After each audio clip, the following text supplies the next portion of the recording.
بسم الله الرحمن الرحيم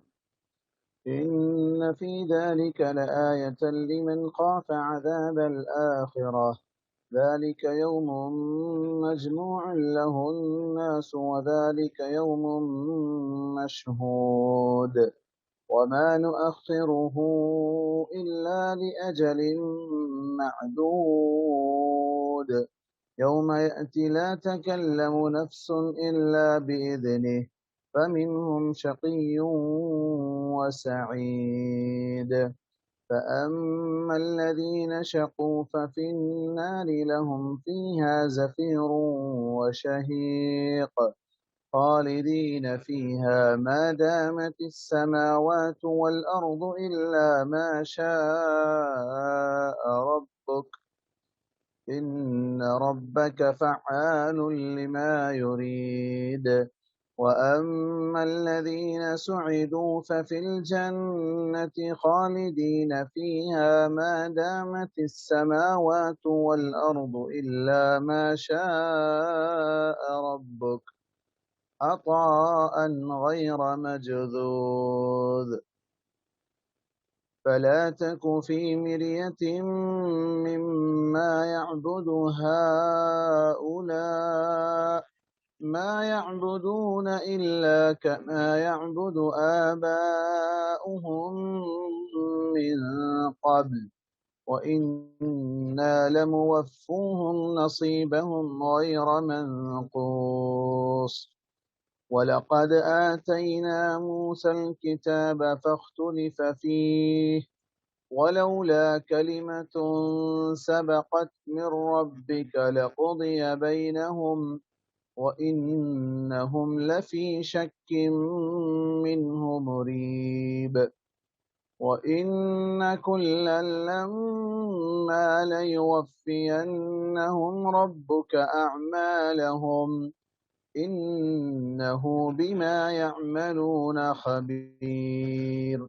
فاستقم كما أمرت ومن تاب معك ولا تطغوا إنه بما تعملون بصير. سورہ ہود کی چند آیتیں آپ کے سامنے تلاوت کی گئی.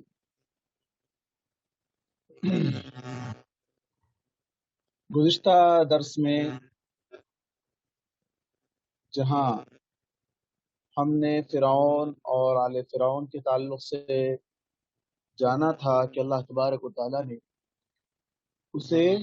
جہنم کے آگے آگے جانے والوں میں بلکہ جہنم میں پہنچنے والوں میں سب سے آگے مقدم رکھا ہے اور سب اس کے پیچھے جائیں گے، اور ساتھ ہی ساتھ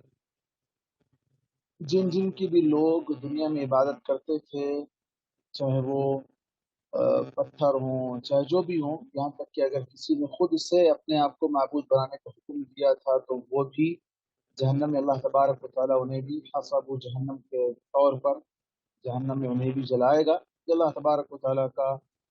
وعدہ ہے یہ بتانے کے لیے کہ یہ لوگ کچھ کام نہیں آئیں گے. جیسے اللہ نے کہا فما اغنت عنہم آلہتہم التی یدعون من دون اللہ شیئا، ان کے وہ معبود جن کی وہ اللہ کے علاوہ عبادت کرتے تھے کچھ بھی کام نہیں آئے. اور اسی طرح اللہ تبارک و تعالیٰ نے جو پورے سورے میں مختلف واقعات قوموں کے قوم نوح سے شروعات ہوئی، قوم نوح، قوم ہود، قوم صالح، قوم لوط، قوم شعیب، یہ ساری قوموں کا تذکرہ اور فرعون کا تذکرہ کرنے کے بعد آخر میں اللہ تعالیٰ کہتا ہے ان فی ذلک لآیہ، بے شک اس میں نشانی ہے. اس برے انجام میں جو ان قوموں کے ساتھ ہوا، ان کے اوپر جو عذاب آیا، اس میں عبرت ہے، نشانی ہے، موعظت ہے. کس کے لیے؟ لمن خاف عذاب الآخر، جو آخرت کے عذاب سے ڈرتے، جن کو آخرت کے دن کا عذاب ہے، عذاب کا ڈر ہے، وہ لوگ ان واقعات سے عبرت حاصل کرتے ہیں، ان واقعات سے نشانی حاصل کرتے ہیں، ان واقعات کے اندر اپنی اصلاح کی کوشش کرتے ہیں کہ یہ عذابات کیوں آئے ایسی قوم پر، اور پھر ہم اس عذاب سے بچنے کے لیے، یہ آخرت کا عذاب جسے اللہ تبارک و تعالیٰ نے کہا کذالک العذاب، سورہ قلم کے اندر اللہ تبارک و تعالیٰ نے اصحاب الجنہ یعنی باغ والوں کا، وہ باغ والے جن میں ایک باپ تھا، وہ جب تک زندہ تھا وہ کیا کرتا تھا، مال کے 3 حصے کرتا، ایک حصہ اپنے لیے رکھ لیتا تھا، اپنے لیے، اپنے اولاد کے، دوسرا حصہ یتیموں فقیروں مسکینوں میں بانٹ دیتا تھا، تیسرا حصہ ری انویسٹمنٹ کے طور پر رکھ لیتا تھا۔ تو اس طرح یہ جب تقسیم ہوتی تھی تو اولاد کو بڑا ناگوار گزرتا تھا، کیونکہ ہمارے برابر حصے دار مساکین کو کیوں ٹھہرایا جا رہا ہے۔ تو جب جیسے ہی اس بوڑھے آدمی کا انتقال ہوا، باپ کا انتقال ہوا، تو بچوں نے یہ کیا کہ اس باغ کو جب کٹائی کا وقت آیا، کھیتی کو کاٹنا تھا، فصل کاٹنا تھا، ایک دن پہلے جا کے رات ہی میں اس کی کٹوتی کرنے کا انہوں نے پلان بنا دیا، اور وہاں پہنچے تو کیا دیکھتے ہیں کہ پورا کھیت صاف ہو گیا۔ وہاں پر پہلے سے اللہ تبارک و تعالیٰ نے پوری کھیتی کو سپا چٹ کر ڈالا، اور اللہ تبارک و تعالیٰ نے عذاب کے طور پر،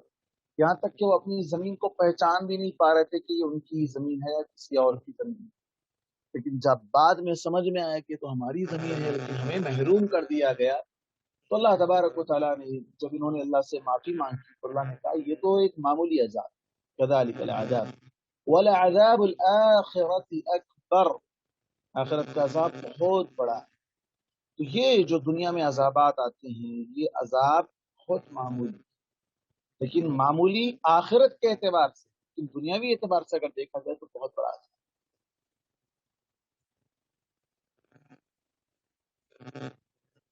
اور اس کے بعد کہا ذالک یوم مجموع له الناس وذالک یوم مشہود، جس دن تمام لوگوں کو اکٹھا کیا جائے، جمع کیا جائے، مجموع جمع سے، مجموع سب کو جمع کیا جائے، کوئی بھی وہاں بچ نہیں پائے گا، کوئی بھی جو آدم علیہ السلام سے لے کر آخر انسان تک سب کو اللہ تعالیٰ وہاں جمع کرے، مجموع له الناس، اور وذالک یوم مشہود، اور یہ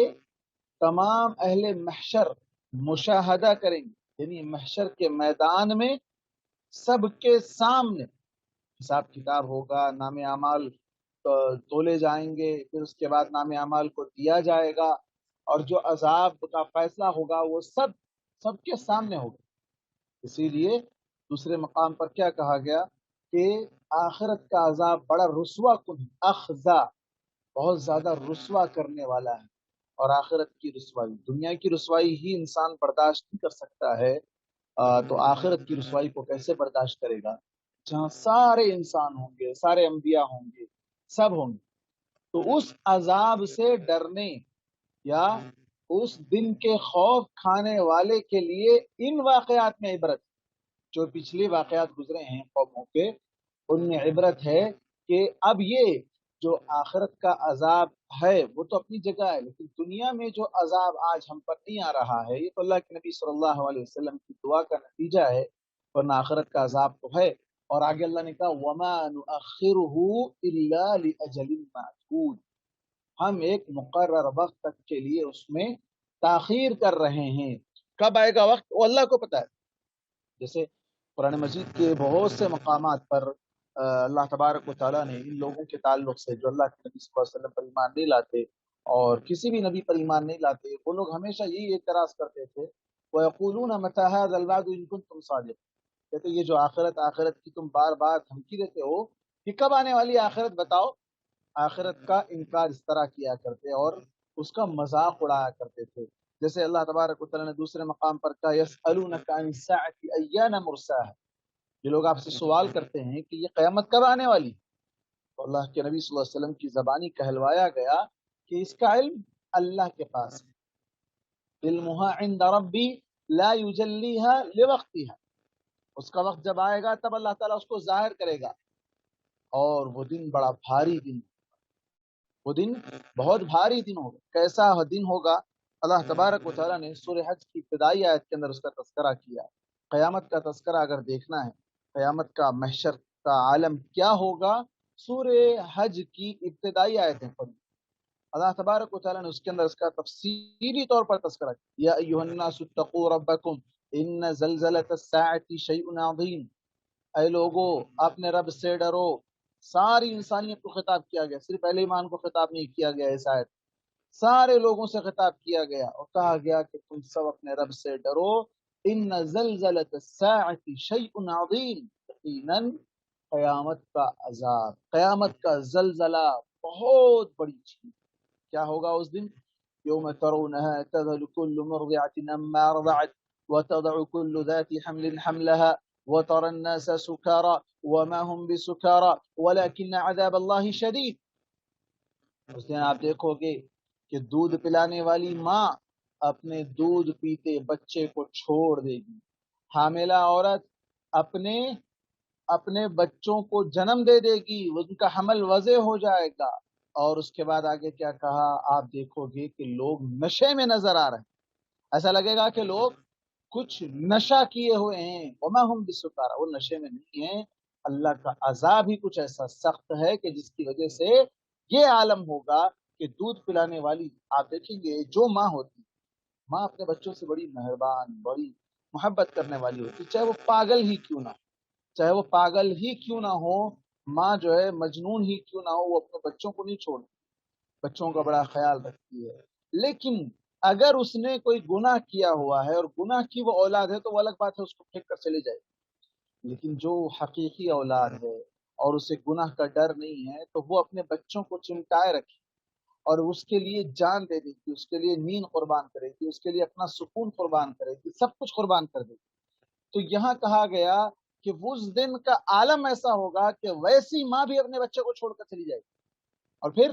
وضع حمل، حیبت، شدت حیبت کا یہ عالم ہوگا کہ عورتیں جو حاملہ ہوں گی ان کا حمل ساقط ہو جائے گا. ایسا خطرناک دن وہ ہوگا اور لوگ نشے میں نظر آئیں گے.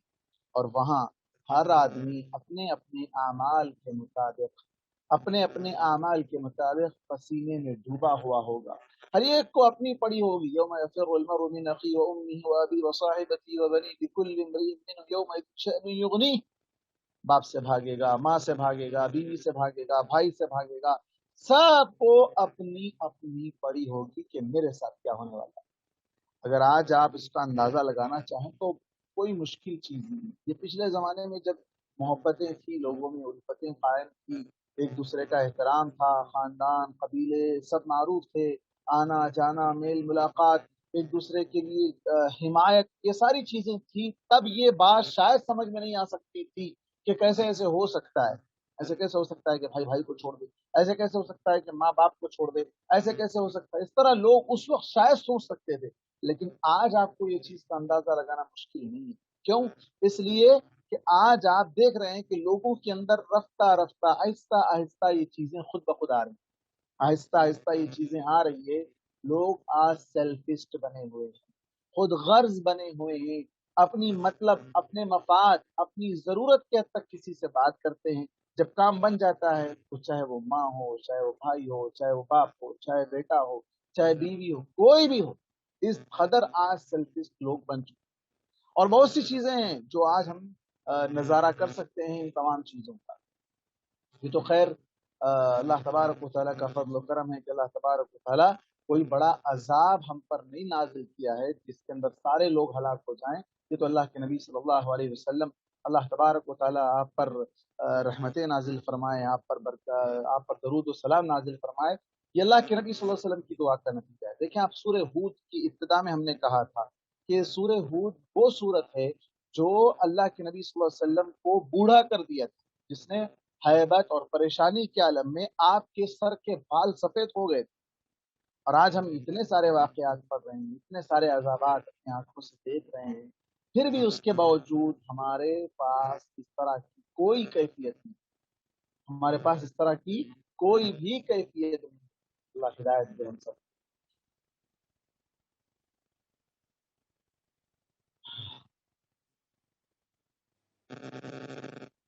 اس کے بعد یوم یأتی لا تکلم نفس الا بإذنہ فمنہم شقی وسعید. وہ دن ایسا خطرناک ہوگا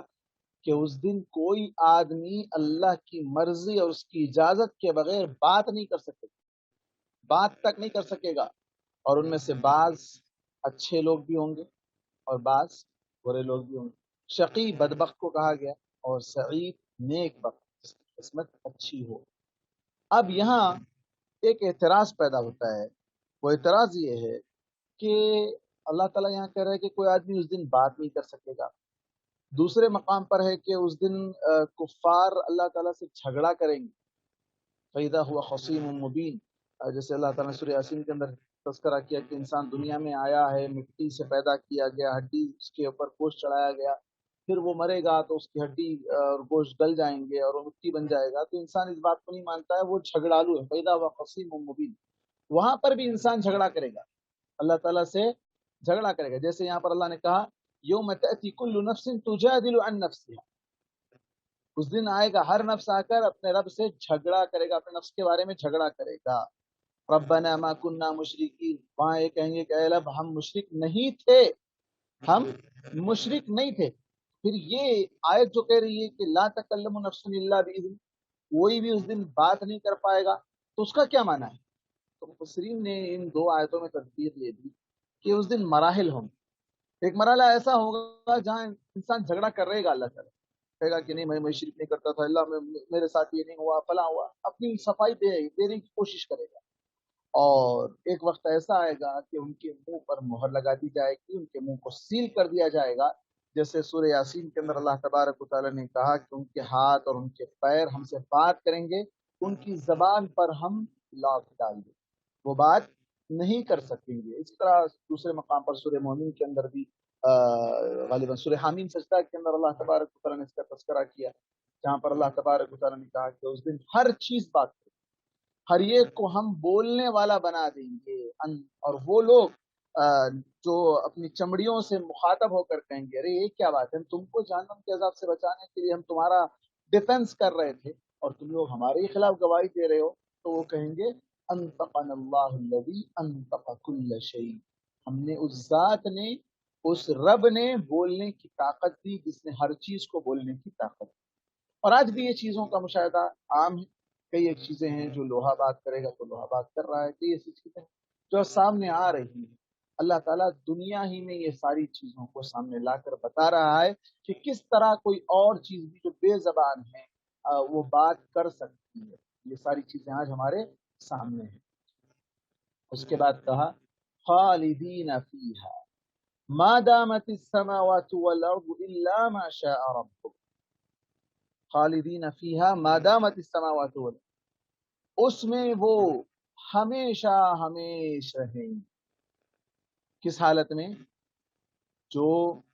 اس سے پہلے فَأَمَّا الَّذِينَ شَقُوا فَفِي النَّارِ، رہے وہ لوگ جو بدبخت ہیں، جو بدبخت لوگ ہیں وہ جہنم میں جائیں گے، جہنم میں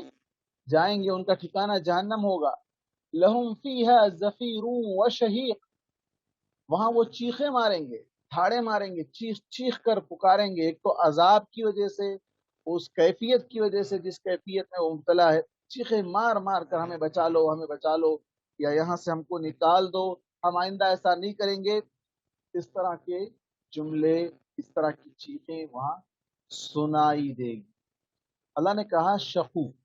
بدبخت ہے وہ لوگ، یہ بدبختی کیسے آئی؟ بدبختی کیسے آئی؟ اعمال کی وجہ سے، ایمان نہ لانے کی وجہ سے وہ بدبخت قرار دیے گئے، اور اس بدبختی کا نتیجہ یہ ہوا کہ آخر میں ان کا ٹھکانہ جہنم بن گیا۔ دنیا میں آج بہت سے لوگ مالدار ہیں، فنکار ہیں، اور بہت سے ایسے لوگ ہیں جن کے پاس اپنے آپ کو بڑے مہذب سمجھنے والے ہیں، جائیداد ہے، پراپرٹی ہے، بہت کچھ چیزیں ہیں۔ ان ساری چیزوں کو دیکھ کر انسان اپنے من میں یہ سوچتا ہوگا کہ شاید قیامت نہیں آئے، یا پھر مجھے مرنا نہیں ہے، میں یہاں پر بڑے آرام سے ہوں، لگژری لائف ہے، لگژری گاڑیاں ہیں، لگژری جو نا ہمارا رہن سہن ماحول وغیرہ ہے، تو ہم کبھی مریں گے نہیں۔ لیکن آپ دیکھیں کئی لوگ مر رہے ہیں، بڑے بڑے لوگ، کوئی بچنے والا تو کوئی ہے ہی نہیں، کل من علیہا فان، سب کو مرنا ہے۔ اب یہ لوگ جو اللہ پر ایمان نہیں لائے، یہ لوگ جو اپنے آپ کو اپنی حماقت میں آ کر اپنی بدبختی کا ذریعہ بن گئے تھے، وہاں جو یہاں بڑے آرام سے تھے، بڑی ہی سہولت میں تھے، اور اللہ کا انکار کرتے تھے، اللہ کے سامنے کبھی جھکتے نہیں تھے، اور اللہ تبارک و تعالیٰ کے ساتھ دوسروں کو شریک کیا کرتے تھے، یا پھر گناہ کرنے والے بھی لوگ. اس آیت کے اندر تواتر کے ساتھ یہ بات بھی ثابت ہے کہ اس بدبختی کے عالم میں موحدین بھی شامل ہوں گے جو گنہگار ہیں. موحد تھے، توحید پر تھے، لیکن گناہ کرتے تھے، تو وہ لوگ بھی شامل ہوں گے. اس لیے کہ آگے آیت کا ٹکڑا بتا رہا ہے خالدین فیہا ما دامت السماوات والارض، یہ جہنم میں ہمیشہ رہیں گی جب تک آسمان و زمین رہے، جب تک آسمان و زمین رہے. اب یہاں ایک اعتراض پیدا ہو سکتا ہے کہ بھئی قیامت قائم ہو جانے کے بعد آسمان کو لپیٹ کر رکھ دیا جائے گا اور زمین تو پوری طرح چٹیل میدان بن جائے گی، تو یہ جملہ کیوں کہا گیا؟ تو یہ عرب میں مشہور تھا، عرب میں یہ جملہ تکیہ کلام کے طور پر، یعنی ایک لانگ ٹائم بتانے کے لیے، لانگ ٹائم، ما دامت السماوات والارض، جب تک آسمان و زمین رہے تو بالکل اسی طرح یہ لوگ ہمیشہ رہیں گے. جیسے قرآن مجید کے اندر بہت سے مقامات پر اللہ تبارک و تعالیٰ نے کہا مخلدن کیا، خالدن مخلدہ کا لفظ استعمال کیا، ہمیشہ ہمیش اسی میں رہیں گے. الا ما شاء رب، الا ما شاء ربک، سوائے جتنا اللہ چاہے. اس سے موحدین جو ہوں گے، جو گناہ کیے تھے، گناہ کی سزا پانے کے بعد اللہ تعالیٰ ان کو وہاں سے نکال دے، انہیں وہاں سے نکال دے گا اور انہیں جنت میں داخل کر دے گا. یہ وہ لوگ ہیں جو توحید پر قائم تھے، شرک نہیں کیا کرتے تھے، اور اللہ تعالیٰ نے انہیں ان کے گناہوں کی وجہ سے انہیں تھوڑی سی سزا دی تھی. اور یہ بھی ہو سکتا تھا کہ اللہ تبارک و تعالیٰ، جیسے بعض لوگ ایسے بھی خوشبخت ہوں گے جنہیں اللہ تعالیٰ ان کے گناہوں کو معاف کر کے پہلے ہی مرتبہ انہیں ڈائریکٹ جنت میں داخل کر دے. اللہم جعلنا منہم، اللہ ہم سب کو اس میں شامل فرمائے. جہنم کے ہلکے سے ہلکے عذاب سے بھی اللہ تعالیٰ ہماری حفاظت فرمائے. تو وہاں پر اللہ تبارک و تعالیٰ ان لوگوں کو جو ڈائریکٹ جنت میں جائیں گے، انہیں ان کے گناہوں کو معاف کر کے اللہ تعالیٰ جنت میں داخل کرے. ایسا کیوں کرے گا؟ ان ربک فعال لما یرید، اللہ جو چاہتا ہے کرتا ہے. وہاں اللہ تبارک و تعالیٰ ہی کی بادشاہت چلنے والی ہے. وہاں کسی کی سفارش کام نہیں آئے گی، کسی کی دولت کام نہیں آئے گی، کسی کی اولاد کام نہیں آئے گی، کسی کے وزراء کام نہیں آئیں گے، کسی کی طاقت کام نہیں آئے گی، کوئی چیز کام نہیں آئے گی. اللہ تعالیٰ وہاں پوچھے گا این الجبارون این المتکبرون، کہاں ہیں جو دنیا میں اپنے آپ کو بڑے سرکش، بڑے ہی جو ہے نا بہادر سمجھتے تھے، تکبر کے ساتھ زندگی گزارا کرتے تھے، کہاں ہیں وہ لوگ؟ اپنے آپ کو بڑا سمجھنے والے کہاں ہیں؟ این المتکبرون این الجبارون لمن الملک اليوم، آج کے دن کی بادشاہت کس کی ہے؟ دنیا میں بادشاہ بننے کے لیے قتل و غارت گریاں کرتے ہیں، فساد مچاتے ہیں، حملے کرتے ہیں، جنگیں ہوتی ہے، لوٹ کھسوٹ ہوتا ہے، ووٹنگ سسٹم ہوتا ہے، اس کے اندر فراڈ ہوتا ہے، ایک سیٹ کے لیے، ایک گدی کے لیے. وہاں اللہ تعالیٰ پوچھے گا آج بتاؤ، تمہاری دنیا تو ختم ہو گئی، زمین تو پوری صاف ہو گئی، تم تو مر کر ہڈی ریزہ بن گئے تھے، ہم نے تمہیں دوبارہ زندگی دی، آج کس کی بادشاہ؟ آج یہاں کا بادشاہ کون ہے؟ فرعون کہتا تھا نا انا ربکم الاعلی، جو بھی اس سے پہلے گزشتہ درس میں اپنے آپ کو رب کہا کرتا تھا. اللہ تعالیٰ پوچھے کہاں ہیں قارون، حامان، فرعون، شداد، یہ بڑے بڑے نمرود، یہ سب لوگ کہاں ہیں؟ اور ان کے جیسے جتنے بھی قیامت تک آنے والے ہیں اور آ کر چلے گئے ہیں، یہ سب لوگوں کو اللہ تعالیٰ پوچھے کہاں ہے. کوئی جواب نہیں آئے گا، سب خاموش ہوں گے. اللہ تعالیٰ خود جواب دے گا للہ الواحد القہار، صرف آج بادشاہ ایک اللہ جو اکیلا ہے، جو زبردست ہے، غلبے والا ہے، جو غلبے والا ہے، طاقت والا ہے. اور اللہ تعالیٰ کا غلبہ اس دن اللہ تبارک و تعالیٰ اپنی مرضی سے جو چاہے کرے. لیکن ایک بات یاد رہے کہ اللہ تبارک و تعالیٰ ظلم کرنے والا نہیں، اللہ تعالیٰ کبھی ظلم نہیں کرے گا. وما ربک بظلام للعبید، بندوں پر کبھی ظلم نہیں کرے گا. انسانوں کو ان کے گناہوں کی سزا دے گا، اس سے بڑھ کر نہیں دے گا. نیکی کے معاملے میں آپ دیکھ لیں انسان کو نیکی سے بڑھ کر نیکیاں عطا کرے گا، لیکن گناہ کے معاملے میں آپ دیکھ لیں انسان جتنا گناہ کرے گا اتنا ہی گناہ لکھا جائے گا. کہیں ایسا نہیں لکھا جائے گا کہ تم ایک گناہ کرو گے تو اس کے اتنے گناہ بڑھا کر لکھے جائیں گے، نہیں. لیکن نیکی کے بارے میں کیا کہا گیا؟ انسان اگر نیکی کرتا ہے تو نیکی اگر انسان اچھی نیت سے کرتا ہے، جیسے ایک حرف قرآن کا اگر پڑھ لے تو 10 نیکیاں ہیں، اور اگر وہ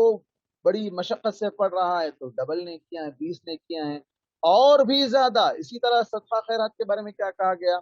کہ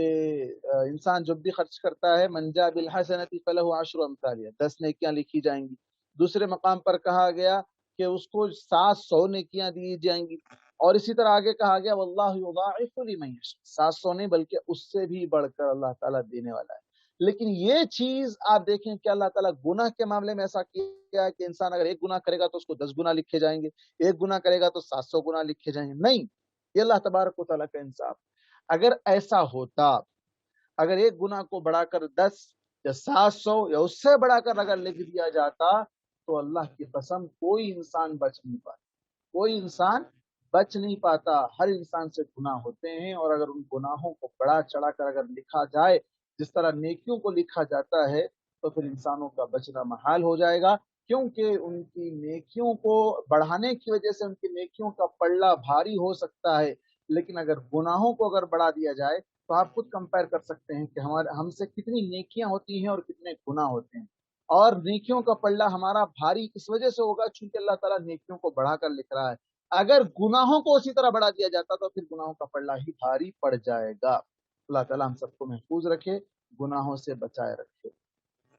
اس کے بعد اللہ تعالیٰ نے اہل ایمان کا تذکرہ کیا جو خوش بخت ہوں گے، نیک بخت ہوں گے۔ وَأَمَّا الَّذِينَ سُعِدُوا فَفِي الْجَنَّةِ، اور رہے وہ لوگ جو نیک بخت ہیں، خوش بخت ہیں، خوش قسمت ہیں، فَفِي الْجَنَّةِ، وہ جنت میں ہوں، خالدین فیہا، ہمیشہ رہیں گے، ما دامت السماوات والارض الا ما شاء رب، ہمیشہ ہمیشہ رہیں گے مگر یہ کہ آپ کا رب جو چاہے۔ اب اس سے یہ معنی نہیں نکالا جا سکتا کہ وہاں جنت سے کسی کو نکالا جائے، نہیں، ایک مرتبہ اگر کوئی جنت میں چلا جائے تو پھر اللہ تبارک و تعالیٰ اس جنتی کو جنت سے نہیں نکال کے چلو اس کو پھر واپس سے جہنم میں ڈالو، ایسا نہیں ہوگا۔ عطاء غیر مجذوذ، یہ اللہ تعالیٰ کا عطیہ ہے۔ کیوں؟ یہ جو میں نے ابھی کہا کہ اللہ تعالیٰ جنت سے نہیں نکالیں گے، آگے کا ٹکڑا عطاء غیر مجذوذ، یہ جو ٹکڑا ہے یہ بتا رہا ہے کہ اللہ تبارک و تعالیٰ کا یہ عطیہ، یہ گفٹ ایسا ہوگا جو کبھی ڈسکنیکٹ نہیں ہوگا، منقطع نہیں ہوگا، جو کبھی ختم نہیں ہوگا۔ یہ اللہ تبارک و تعالیٰ کا وعدہ ہے کہ ہمیشہ میں اگر انسان کو یہ کہا جائے کہ بھائی آپ جنت میں جاؤ، 1 مہینے کے بعد آپ کو جنت سے نکال دیا جائے تو وہ 1 مہینہ بھی اس کا سکون سے نہیں گزرے گا، وہ ہیبت میں رہے گا، پریشانی میں رہے گا، نعمتیں دیکھ کر بھی نعمتوں سے فائدہ نہیں اٹھا سکے گا، کیونکہ اس ہیبت ہوگی کہ 1 مہینے کے بعد مجھے یہاں سے جانا ہے، مجھے یہاں سے جانا ہے۔ تو اسی لیے وہاں یہ خوف اور غم ہٹا دیا جائے، لا خوف علیہم ولا هم يحزنون، نہ انہیں خوف ہوگا نہ ٹینشن ہوگا، کوئی چیز نہیں ہوگی، بڑے آرام سے تکیوں پر ٹیک لگائے، گدوں پر ٹیک لگائے، مسندوں پر بیٹھے ہوں گے، اور وہاں چھوٹے چھوٹے بچے جو ہیرے موتی کی طرح ان کے سامنے گھوم پھر رہے ہوں گے، ان کے سامنے شراب لے کر آ رہے ہوں گے، ان کے سامنے شہد لے کر آ رہے ہوں گے، ان کے سامنے مختلف ان کی مہمان نوازی کی جا رہی ہوگی۔ یہ ساری نعمتیں ہمیشہ کے لیے، لائف ٹائم، لائف ختم ہونے والی نہیں ہے۔ لائف ٹائم جو یہاں پر ہم دنیا میں کہتے ہیں یہ لائف جب تک ختم ہوگی تب تک، لیکن وہاں کی لائف کیسی ہے؟ ختم ہی نہیں ہوگی، وہاں کی لائف ختم ہی نہیں ہوگی۔ کیوں؟ اس لیے کہ اللہ تبارک و تعالیٰ موت کو بھی موت دے دے گا۔ جو موت ہے، جو انسانوں کو اور ہر چیز کو، ہر جاندار کو جو موت آتی ہے، اللہ تعالیٰ اس موت کو ایک مینڈے کی شکل دے گا، اور وہ پھر وہ مینڈا کیا ہوگا، اللہ تبارک و تعالیٰ اس کو ہی ذبح کر دے گا، وہ موت کو موت دے دے گا۔ اب نہ نیک آدمی مرے گا نہ برا آدمی مرے گا، نیک آدمی نہیں مرے گا تو وہ فائدہ اٹھائے گا نعمتوں سے، برا آدمی نہیں مرے گا تو وہ عذاب کو بارہا بارہا چکھتا رہے گا۔ اللہ تبارک و تعالیٰ ہمیں اس سے محفوظ رکھے، آمین۔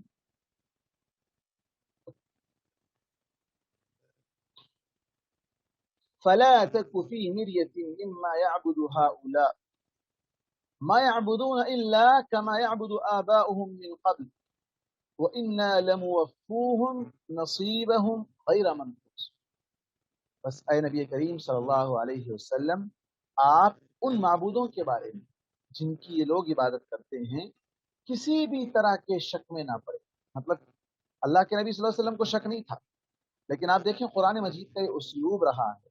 کہ قرآن مجید میں اکثر اللہ تبارک و تعالیٰ نے اللہ کے نبی کو خطاب کر کے امت محمدیہ اور ساری انسانیت کو اس میں شامل کیا ہے۔ تو یہاں پر بھی اللہ کے نبی کو شک نہیں تھا کہ یہ ان کے معبودین بچائیں گے یا نہیں بچائیں گے، کیا ہے، نہیں، اللہ کے نبی تو کلیئر تھے اس معاملے میں، انہوں نے تو برات کا اظہار کر دیا تھا۔ اللہ کے نبی کو خطاب کر کے ساری انسانیت اور بالخصوص جو لوگ اپنے معبودان باطلہ کے بارے میں شک میں پڑے ہوئے تھے کہ یہ ہم کو بچا لے، ما یعبدون الا کما یعبد آباؤہم من قبل، اللہ نے کہا کہ یہ لوگ جو عبادت کر رہے ہیں آج اللہ کے نبی کے زمانے میں، جن کی یہ لوگ آج عبادت کر رہے ہیں، حقیقت میں یہی عبادت ان سے پہلے ان کے باپ دادا کرتے آتے، یعنی بغیر عقل کے کام دیے کے لوگ عبادت کر رہے ہیں۔ وَإِنَّا لَمُوَفُّوهُمْ نَصِيبَهُمْ غَيْرَ مَنْقُوصٍ، اور ہم یقیناً ان کا پورا بدلہ بغیر کم کیے کے چکانے والے۔ مطلب جو یہ لوگ کر رہے تھے، شرک کر رہے تھے، گناہ کر رہے تھے، جو بھی کر رہے تھے، کفر کر رہے تھے، انہیں اس کا بدلہ ملے گا، پورا پورا ملے گا۔ لَمُوَفُّوهُمْ، پورا پورا دیں گے ہم، اس میں کمی نہیں کی جائے گی، غیر منقوص، اس کو کم نہیں کیا جائے گا۔ اور اس کے بعد آگے اللہ نے کہا وَلَقَدْ آتَيْنَا مُوسَى الْكِتَابَ فَاخْتُلِفَ فِيهِ، فرعون کے عذاب کے بعد، فرعون کو جب اللہ تبارک و تعالیٰ نے پانی میں ڈبو دیا اور پھر اس کے بعد اس کی لاش کو عبرت کے لیے اٹھا کر رکھ دیا گیا، فَالْيَوْمَ نُنَجِّيكَ بِبَدَنِكَ لِتَكُونَ لِمَنْ خَلْفَكَ آیَةً، اللہ نے کہا کہ آج کے دن تجھے ہم بچائیں گے، تجھے ہم تیری لاش کو اٹھا کر رکھیں گے عبرت کے طور پر جو تیرے بعد آنے والے ہیں۔ لیکن آج تک دنیا اس سے عبرت حاصل نہیں کر رہی ہے، دنیا والے اس سے عبرت حاصل نہیں کر رہے ہیں۔ دنیا کے وہ جابر، متکبر، سرکش بادشاہ، حکمران، پریزیڈنٹ، پرائم منسٹر، جو بھی ہوں، وہ لوگ ان چیزوں کو دیکھ کر عبرت حاصل نہیں کر رہے ہیں۔ اللہ تبارک و تعالیٰ نے بالکل اس کے بعد جب فرعون کا وہ حشر ہوا، اس کے بعد بنی اسرائیل قوم موسیٰ علیہ السلام کے ساتھ رہی، پھر اس میں بھی آپس میں بہت سی چیزیں ان کے اندر بدلتی گئیں۔ موسیٰ علیہ السلام کو قوم موسیٰ نے، بنی اسرائیل نے، آج جو اسرائیل ہے، یہ جو مسلط آج پوری دنیا پر قابض ہے، یہی وہ قوم ہے جنہوں نے موسیٰ علیہ السلام کو بھی تکلیف دی، عیسیٰ علیہ السلام کو بھی انہوں نے تکلیف دی، کئی نبیوں کو انہوں نے قتل کر ڈالا، یقتلون الانبیاء بغیر حق، نبیوں کو انہوں نے قتل کر دیا۔ یہ انسانیت کے دشمن ہیں، انسانیت کے دشمن ہیں، نبیوں کے دشمن ہیں، شریعت کے دشمن ہیں۔ اللہ تبارک و تعالیٰ نے اسی لیے کہا وَلَقَدْ آتَيْنَا مُوسَى الْكِتَابَ، ہم نے موسیٰ کو کتاب دی، تورات عطا کی تھی موسیٰ علیہ السلام، فَاخْتُلِفَ فِيهِ، اس میں کیا ہوا؟ اختلاف کر دیا گیا، اختلاف کیا گیا، دو حصوں میں بڑھ گئے لوگ، ایک وہ تھے جو ایمان لے آئے اور وہ تھے بعض جو ایمان نہیں لائے۔ وَلَوْلَا كَلِمَةٌ سَبَقَتْ مِنْ رَبِّكَ لَقُضِيَ بَيْنَهُمْ وَإِنَّهُمْ لَفِي شَكٍّ مِّنْهُ مُرِيبٍ، اور اگر آپ کے رب کی جانب سے پہلے سے کوئی فیصلہ، کوئی بات طے نہ ہو چکی ہوتی تو اسی دنیا میں ان کا فیصلہ کر دیا جاتا۔ یعنی اللہ تعالیٰ نے ان کو ڈھیل دینے کا وعدہ کر رکھا ہے، مہلت دی ہے قیامت تک کے لیے، قیامت کے دن ان سے ہر چیز کا حساب لیا جائے گا اور ہر چیز کا بدلہ انہیں دیا جائے گا۔ اگر ایسا نہ ہوتا تو اللہ تعالیٰ نے پہلے ہی سے عذاب دے دیتا، پوری طرح اس قوم کو تباہ و برباد کر دیتا۔ وَإِنَّهُمْ لَفِي شَكٍّ مِّنْهُ مُرِيبٍ، اور یہ لوگ قرآن میں بھی خطرناک شک میں مبتلا ہے، قرآن کے بارے میں بھی ان کو ڈاؤٹ ہے کہ قرآن اللہ کا کلام ہے یا انسان کا کلام ہے۔ اسی لیے مشرکین مکہ بھی یہ اعتراض جتاتے تھے اللہ کے نبی صلی اللہ علیہ وسلم کے سامنے کہ یہ شاعر کا کلام ہے، یہ دیوانے کا کلام ہے، یہ مجنون کا کلام ہے، یہ کسی نے آپ کو سکھایا ہے، اس طرح کی باتیں کر کے قرآن کے بارے میں لوگوں کو شک پیدا کرتے تھے، لوگوں کو ڈاؤٹ میں ڈالتے تھے۔ اور آج بھی یہ کام بڑے زور و شوروں پہ ہو رہا ہے، قرآن کے بارے میں شکوک پیدا کرنا، شبہات پیدا کرنا اسلام کے بارے میں، اسلامی تعلیمات کے بعض ایسے حصے جس کی لوگ تشریح نہیں جانتے ہیں، لوگ اس کی تفاصیل نہیں جانتے ہیں، اس کو اٹھا کر لوگوں کے سامنے گنجلک عبارات میں پیش کر کے لوگوں سے اسلام، لوگوں کے دلوں سے اسلام کی نفرت ان کے دلوں میں بٹھا دینا، لوگوں کو متنفر کر دینا، یہاں تک کہ کوئی اسلام کے قریب نہ آئے، اور جو اسلام میں ہے، مسلمان ہے پیدائشی، وہ اسلام چھوڑ دے۔ آج یہ کام کالجوں میں ہو رہا ہے، کانوینٹ اسکولوں میں ہو رہا ہے، فلم انڈسٹریز میں ہو رہا ہے، اور ایجنسیوں کے ذریعے سے ہو رہا ہے، مختلف جگہ پر آپ دیکھیں گے تو اسلام کو بدنام کرنے کی ہر ممکن کوشش کی جا رہی ہے۔ اللہ نے سچ کہا تھا، یریدون لیطفئوا نور اللہ بافواہہم واللہ متم نورہ ولو کرہ الکافرون۔ یہ لوگ اپنے پھونکوں سے، اپنی پھونک سے اسلام کی اس نور کو بجھانا چاہتے ہیں، یہ نہیں بجھا پائیں۔ اللہ تعالیٰ اپنے نور کو مکمل کر کے رہے گا، اگرچہ کہ کافر ناپسند کریں، ان کو ناپسند ہو تب بھی اللہ تعالیٰ وہ اسلام کو غالب کرے گا، غلبہ دے گا۔ قل جاء الحق وزهق الباطل، یہ تو ہونا ہی ہے، حق کی جیت ہونا ہی ہے، باطل کو منہ کی کھانا ہی ہے، اس کو شکست کھانا ہی ہے۔ اس کے بعد آگے اللہ نے کہا وَإِنَّ كُلًّا لَمَّا لَيُوَفِّيَنَّهُمْ رَبُّكَ أَعْمَالَهُمْ إِنَّهُ بِمَا يَعْمَلُونَ خَبِيرٌ، اور بے شک آپ کا رب ہر ایک کو ان کے اعمال کا پورا پورا بدلہ دے گا، اور وہ بے شک ان کے اعمال کی پوری خبر رکھتا ہے۔ جو بھی عمل کر رہے ہیں اس عمل کے حساب سے ان کو بدلہ ملنے والا ہے۔ آگے اللہ کے نبی صلی اللہ علیہ وسلم کو خطاب کر کے ساری انسانیت کو اس پہ شامل کرتے ہوئے حکم دیا گیا، فَاسْتَقِمْ كَمَا أُمِرْتَ وَمَنْ تَابَ مَعَكَ وَلَا تَطْغَوْا إِنَّهُ بِمَا تَعْمَلُونَ بَصِيرٌ۔ اے نبی، آپ کو جیسا حکم دیا گیا ہے راہ حق پر قائم رہیے، حق پر جم جائیے، استقامت اختیار کیجیے۔ استقامت کیا چیز ہے؟ ایک مرتبہ اللہ پر ایمان لانے کے بعد پھر دل میں کبھی کوئی شک، شبہ، ڈاؤٹ نہیں آنا چاہیے، اور اللہ تبارک و تعالیٰ نے ایسے لوگوں کو خوشخبریاں سنائی ہیں، ان الذین قالوا ربنا اللہ ثم استقاموا، وہ لوگ جنہوں نے کہا ہمارا رب اللہ ہے پھر اس پر مضبوطی سے جم گئے، ان لوگوں کے لیے فرشتے نازل ہوں گے، خوشخبریاں سنائیں گے، کوئی خوف مت کھاؤ، کوئی غم مت کرو، تمہارے لیے جنت کا وعدہ ہے، جنت کی مہمان نوازی اللہ نے تمہارے لیے تیار کر رکھا ہے۔ اور پھر اسی طرح اللہ کے نبی صلی اللہ علیہ وسلم سے پوچھا گیا تھا کہ کوئی ایسی بات کہی اسلام کی کہ جس کے بعد مجھے آپ کے علاوہ کسی اور سے سوال کرنے کی ضرورت نہ پڑے، تو آپ نے کہا قل آمنت باللہ ثم استقم، کہو کہ میں اللہ پر ایمان لے آیا پھر اس پر مضبوطی سے جم جاؤ۔ اللہ پر ایمان لانے کے بعد اس پر مضبوطی سے جم جاؤ۔ اور ہمیں دعا سکھلائی گئی، کیا دعا سکھلائی گئی؟ یا مقلب القلوب ثبت قلوبنا علی دینک، ثبت قلوبنا علی طاعتک،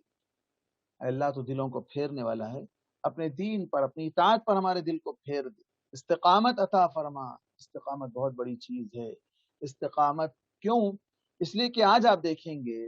آج جو فتنے ہیں، موبائل کا فتنہ ہو، نیٹ کا فتنہ ہو، باہر بازاروں میں جو فتنے ہیں، دنیا کے اندر جتنے بھی فتنے ہیں، فتنوں کی بھرمار ہے،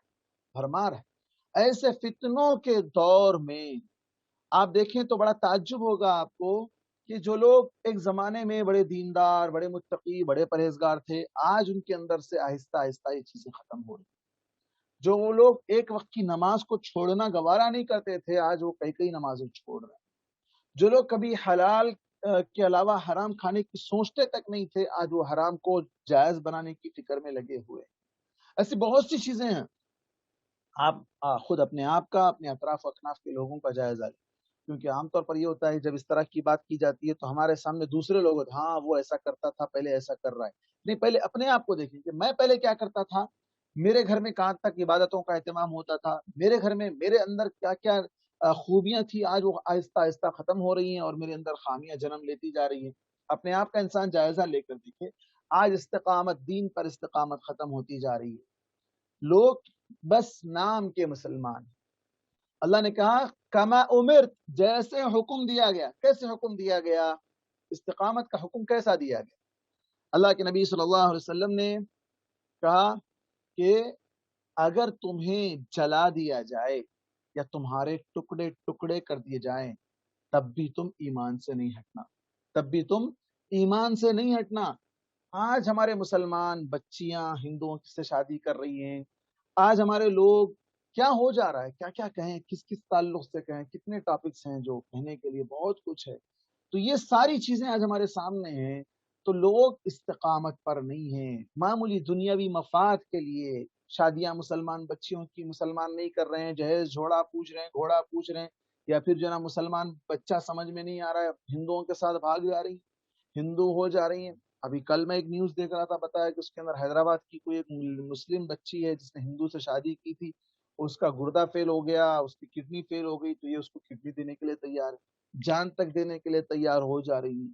تو ایسے بہت سی چیزیں ہیں جو آج ہمارے معاشرے کے اندر ایک دیمک کی طرح ہمارے معاشرے کو کھا جا رہی ہیں، ایمانی غیرت ختم ہوتی جا رہی ہے، ایمانی طاقت ختم ہوتی جا رہی ہے۔ اور کما امرت کیسے حکم دیا گیا آپ صلی اللہ علیہ وسلم، بلکہ خود قرآن نے کہا کہ اگر کسی کو مجبور کیا جائے کوئی کفریہ کلمہ کہنے کے لیے، اس کی جان کا خطرہ ہو، تب اسے اجازت دی گئی کہ وہ نہ چاہتے ہوئے کراہت کے ساتھ کفریہ جملہ اپنی زبان پر استعمال کرے۔ لیکن آج ہم دیکھتے ہیں کئی مسلمان ہیں جو کیا کیا کہہ رہے ہیں، مندروں میں جا رہے ہیں، کہاں کہاں چلے جا رہے ہیں، بس حکومت کی چاپلوسی کرنے کے لیے یا عہدے کے لیے یا معمولی سی کوئی اپنے مفاد کے لیے یا اپنی کسی غلطی پر پردہ ڈالنے کے لیے، اپنے آپ کو کیس سے بچانے کے لیے کہاں کہاں مسلمان گر رہا ہے، کہاں کہاں اپنا ماتھا ٹیک رہا ہے، کیسی کیسی حرکتیں آج مسلمان کر رہا ہے۔ اللہ ہدایت دے۔ ومن تاب معک، اور وہ لوگ بھی جنہوں نے آپ کے ساتھ اللہ کی طرف رجوع کی ہے، یعنی اللہ نے سب کو حکم دیا ہے آپ بھی استقامت پر رہیے، اور جو لوگ آپ کے ساتھ ایمان لے آئے ہیں وہ سب کے سب استقامت پر رہیں۔ ولا تطغوا، تم لوگ اللہ سے سرکشی نہ کرو۔ طغیان کس کو کہتے ہیں؟ جب سمندر میں جو موجیں ہیں بڑی تیزی کے ساتھ آتی ہے، طغیانی امواج، بہت تیز موجیں ہوتی ہیں جو پلٹ کر وار کر رہی ہوتی ہیں، تو یہاں پر وہی طغیان، طغو کا لفظ استعمال کیا گیا، طغیان کا لفظ استعمال کیا گیا، تطغوا، سرکشی نہ کرو، اللہ کے خلاف نہ جاؤ۔ انہ بما تعملون بصیر، تمہارے اعمال کو دیکھ رہا ہے، تمہارے اعمال پر نگاہ رکھے ہوئے اللہ تبارک و تعالی تمہیں کبھی بھی صرف اس کی وجہ سے گرفت میں لے سکتا ہے۔ یہ آج کے درس کا خلاصہ تھا، آیت نمبر 112 تک جو آج کا درس ہوا ہمارا سورہ ہود کا، اور ویسے سورہ ہود انشاءاللہ آئندہ 1-2 ہفتوں میں انشاءاللہ ختم ہو جائے گا، اور انشاءاللہ اس کے بعد ہم کون سی سورت پڑھیں گے دیکھتے ہیں۔ آج کے اس درس سے متعلق اگر کسی کا کوئی سوال ہو تو سوال کر سکتے ہیں۔ آج کے اس درس سے متعلق۔ السلام علیکم ورحمۃ۔ وعلیکم السلام۔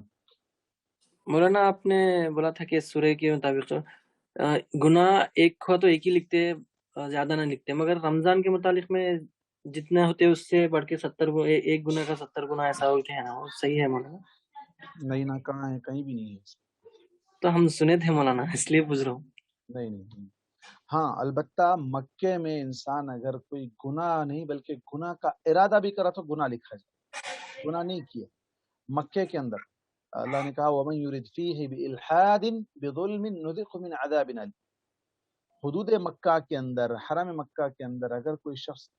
گناہ تو دور کی بات ہے، اگر گناہ کرنے کا ارادہ بھی کیا تو بھی اللہ تعالیٰ اس پر گناہ لکھے، کیونکہ وہ جگہ گناہ کرنے کی نہیں ہے، وہاں گناہ کے بارے میں سوچنا بھی نہیں چاہیے، وہاں اللہ تعالیٰ گناہوں کو گناہ کا ارادہ کرنے پر گناہ لکھے گا۔ مکے کے ساتھ خاص طور پر یہ معاملہ ہے۔ اور اسی طرح وسوسے جیسے آتے ہیں انسان کے دلوں میں، بہت سے وسوسے آتے ہیں، اچھے برے، بلکہ برے ہی زیادہ وسوسے شیطان ڈالتا رہتا ہے، تو اللہ تعالیٰ ان وسوسوں پر بھی گرفت نہیں کرے گا جب تک کہ انسان اس وسوسے کو، دل میں آنے والے اس خیال کو پریکٹیکل طور پر، یعنی عملی طور پر کرنے کی کوشش نہ کرے۔ جیسے مثال کے طور پر دل میں خیال آیا کہ چلو آج شراب پی، انسان اللہ معاف کرے، اللہ بچائے رکھے، ایسا کبھی کسی کے دل میں خیال آیا اور وہ اس کے لیے پریکٹس کرنا شروع کر دیا، اٹھ کے جانے کے لیے تیار ہو گیا، پیسے جمع کیا یا جو بھی ہے، اس کے لیے جو ممکن ہو سک رہا وہ کر رہا ہے، آخر میں وہ کسی وجہ سے نہیں پی سکا۔ چوری کرنا چاہ رہا ہے مثال کے طور پر کوئی شخص، چوری نہیں کیا لیکن کرنے کے لیے پریکٹیکل طور پر اس نے جو مطلب کوشش کرنا تھا وہ کر لیا، اچانک کوئی آ گئے تو چوری چھوڑ کے بھاگ گیا، تو اس پر چوری لکھی جائے گی، کیوں؟ اس لیے کہ اس نے عملی طور پر اس کے لیے اسٹارٹ کر دیا تھا۔ اسی طرح جب تک ما لم تعمل او تتکلم، حدیث کے الفاظ، اللہ تعالیٰ اس وقت تک گرفت نہیں کرے گا، اس وقت تک نہیں پکڑے گا، اس وقت تک نہیں پوچھے گا جب تک کہ انسان دل میں آنے والے خیال کو زبان پر نہ لاتے۔ میں ایسا کروں گا، زبان سے اگر بول رہا ہے تو لکھا جائے، کیوں؟ زبان کی ہر لفظ زبان سے نکلنے والا ہر لفظ نوٹ ہونے والا ہے، تو اس کے بارے میں پوچھا جائے گا، اور عمل میں جب آئے گا تو ضرور پکڑا ہی جائے گا۔ تو اس لیے مکے کے علاوہ کسی اور مقام پر انسان اگر گناہ کرتا ہے تو گناہ اتنا ہی لکھا جائے گا، جیسے اللہ نے کہا ومن جاء بالسیئۃ، یہ قرآن کی آیت سے حوالہ دے رہا ہوں میں آپ کو، ومن جاء بالسیئۃ فلا یجزى الا مثلها، کہ کوئی اگر برائی کرے تو اس کو اتنا ہی بدلہ دیا جائے گا جتنا اس نے گناہ کیا ہے، جتنا اس نے گناہ کیا۔ نیکی کے بارے میں کیا کہا گیا؟ من جاء بالحسنۃ فلہ عشر امثالها، 10 ٹائمز ایکسٹرا، 10 نیکیاں بڑھ کر دی جائیں گی، 10 نیکیاں بڑھ کر دی جائیں گی۔ تو نیکی کا معاملہ ایسا ہے، برائی کا معاملہ ایسا ہے۔ جی